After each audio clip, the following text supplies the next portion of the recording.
கீழ்ப்பாக்கம் கிராமம், காஞ்சிபுரம் மாவட்டம்.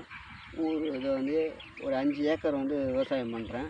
விவசாய சங்கத்தில் ஒரு செயலாளராக இருக்கேன். 4-10 பேருக்கு பழக்கமாகவும் இருக்கிறேன். எனக்கு வந்து கொரமண்டல் கம்பெனியில் வந்து குரோமர் கம்பெனிக்கார் வந்து எனக்கு இந்த மாதிரி டிஏபி கரைசல் வந்துக்குது, திரவ வழியாக வந்துக்குது அப்படின்னு சொல்லி அடித்து பாருங்கள் எப்படி இருக்குதுன்னு சொல்லி சொன்னார். எனக்கு வந்து 25ஆவது நாளில் ஒரு டோஸ் கொடுத்தாரு. ஒரு 50 சென்ட் அடித்து பாருங்கன்னு அடித்து பார்த்தேன். மறுபடியும் 45ஆவது நாள் 40ஆவது நாள் ஒரு கோர்ஸ் அடி சொன்னார்.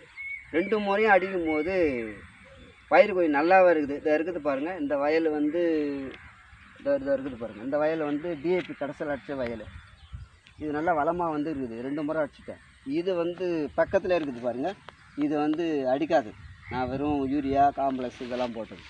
இது நல்லா வளமாக இருக்குது. இது கொஞ்சம் வளம் கம்மியாக இருக்குது. அதனால் நல்ல ரிசல்ட்டு கிடைக்குது.